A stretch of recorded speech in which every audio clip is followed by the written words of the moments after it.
12 हिंदी आरोह भाग 2 के तीसरे पाठ की पहली कविता है कविता के बहाने, जिसके कवि हैं कुंवर नारायण। कविता के बहाने यह एक यात्रा है जो चिड़िया फूल से लेकर बच्चे तक की है। एक ओर प्रकृति है, दूसरी ओर भविष्य की ओर कदम बढ़ाता बच्चा। कहने की आवश्यकता नहीं कि चिड़िया की उड़ान की सीमा है, फूल के खिलने के साथ उसकी परिणति निश्चित है, लेकिन बच्चे के सपने असीम हैं। बच्चों के खेल में किसी प्रकार की सीमा का कोई स्थान नहीं होता। कविता भी बच्चों का खेल है और शब्दों के इस खेल में जड़, चेतन, अतीत, वर्तमान और भविष्य सभी उपकरण मात्र हैं। इसलिए जहाँ कहीं रचनात्मक ऊर्जा होगी, वहाँ सीमाओं के बंधन खुद ब खुद टूट जाते हैं। वो चाहे घर की सीमा हो या भाषा की सीमा हो या फिर समय की ही सीमा क्यों न हो। कविता इस प्रकार है। कविता एक उड़ान है चिड़िया के बहाने। कविता की उड़ान भला चिड़िया क्या जाने। बाहर भीतर, इस घर उस घर, कविता के पंख लगा उड़ने के माने चिड़िया क्या जाने।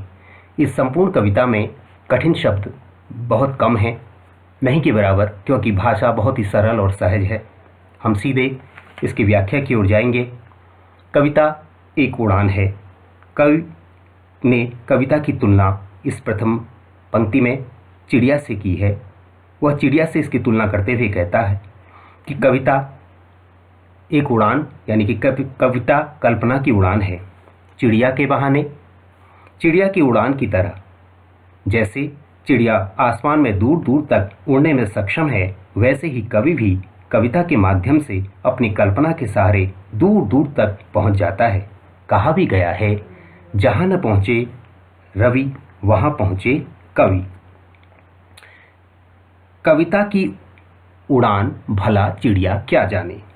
इन पंक्तियों के माध्यम से कवि दोनों के उड़ान की तुलना करता है। कवि कहता है, जहां कविता की उड़ान असीमित है, वहीं चिड़िया की उड़ान एक निश्चित सीमा तक होती है। बाहर भीतर, इस घर उस घर। चिड़िया के परिप्रेक्ष्य में चिड़िया घोंसले से के भीतर, घोंसले से बाहर, एक घर से दूसरे घर तक ही उड़ान भर सकती है, जबकि कविता के परिप्रेक्ष्य में कवि बाहर भीतर अर्थात मानव मन तथा संपूर्ण समाज दोनों जगह कविता के माध्यम से अपनी कल्पना द्वारा पहुंच सकता है। इस घर उस घर, कविता के परिप्रेक्ष्य में कवि कविता के माध्यम से संसार के हर स्थान में कल्पना द्वारा पहुंचकर उसका वर्णन करने में सक्षम है। अगली पंक्तियां हैं, कविता के पंख लगा उड़ने के माने चिड़िया क्या जाने। कविता की उड़ान यानी कल्पना की व्यापकता चिड़िया क्या जाने, चिड़िया नहीं समझ सकती। चिड़िया क्या जाने, चिड़िया नहीं समझ सकती। क्यों? क्योंकि वह एक निश्चित सीमा तक ही उड़ान भर सकती है। और कवि की कविता देश काल से परे होती है। एक कविता एक स्थान पर लिखी जाती है तो पूरा संसार पाठकों के माध्यम से उसको पढ़ता है, उसका आनंद लेता है। इन पंक्तियों में कुछ विशेष उक्तियां हैं। चिड़िया की उड़ान तथा कविता की कल्पना शक्ति की तुलना की गई है। कविता की अपार संभावनाओं को बताया गया है। सरल एवं सहज खड़ी बोली में बहुत ही सशक्त अभिव्यक्ति की गई है और कविता का मानवीकरण किया गया है। कविता उड़ती है कहा गया है, जबकि कविता एक भाव है। इसकी अगली पंक्तियां हैं, कविता एक खिलना है फूलों के बहाने। कविता का खिलना भला फूल क्या जाने। बाहर भीतर, इस घर उस घर, बिना मुरझाए महकने के माने फूल क्या जाने। इन पंक्तियों में कवि कविता की तुलना फूल से करता है। कविता एक खिलना है। कवि की कविता विकसित होती है। कैसे? उसकी भावनाओं को शब्द का रूप देकर। फूलों के बहाने अर्थात फूल के खिलने की तरह। जिस प्रकार फूल खिलकर अपनी सुगंध चारों ओर बिखेर देता है, उसी प्रकार कविता भी कवि के हृदय से निकलकर शब्दों के रूप में विकसित होकर जन जन को प्रभावित करती है। अगली पंक्तियों में कहा गया है, कविता का खिलना भला फूल क्या जाने। कविता का प्रभाव स्थायी होता है, किंतु फूल कुछ समय के पश्चात खिलकर मुरझा जाता है, फिर उसकी पंखुड़ियां बिखर जाती हैं और उसका प्रभाव यानी उसकी सुगंध समाप्त हो जाती है।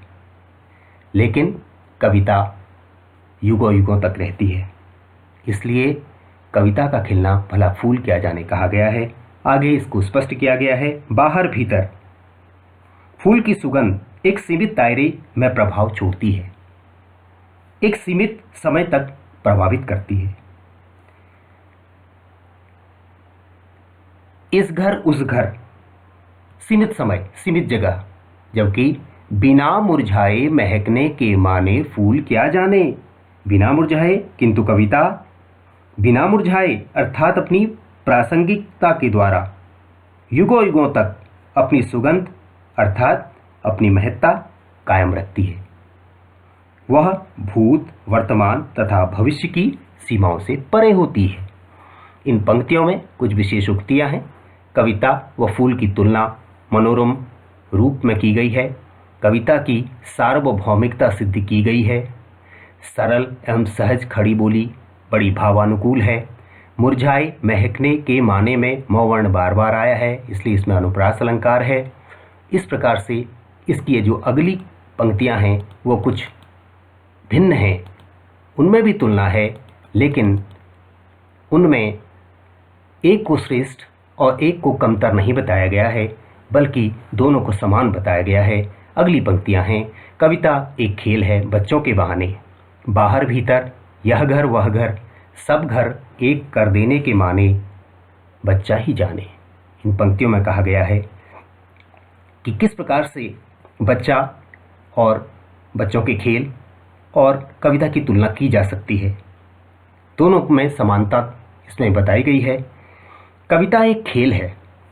कविता के माध्यम से कवि भी शब्दों से खेलता है, बच्चों के बहाने, बच्चों के खेल की तरह।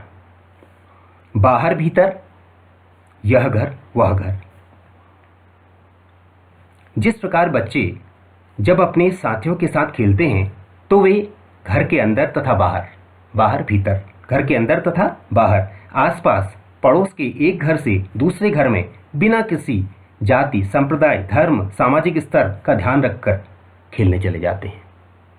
उसी प्रकार कवि की रचना यानी कविता भी देश, काल, जाति, संप्रदाय, धर्म, ऊंच नीच आदि का भेदभाव किए बिना सभी को समान रूप से आनंद प्रदान करती है। उसके रस से कोई भी वर्ग, कोई भी क्षेत्र वंचित नहीं रह पाता। सब घर एक कर देने के माने बच्चा ही जाने। समानता की भावना, समरसता, प्रेम, मैत्री, करुणा आदि के वाहक कविता तथा बच्चों को समान रूप से बताया गया है। बच्चा ही जाने, बच्चा ही कविता की भांति निष्कलुष प्रेम, मैत्री आदि भावना का प्रतीक है। इसलिए कविता तथा बच्चा देश और समाज की एकता तथा सद्भावना समान रूप से उनके लिए कार्य करता है। इन पंक्तियों में कुछ विशेष उक्तियां हैं, जैसे कविता की रचनात्मक व्यापकता को प्रकट किया गया है। बच्चों व कविता में समानता दर्शाई गई है।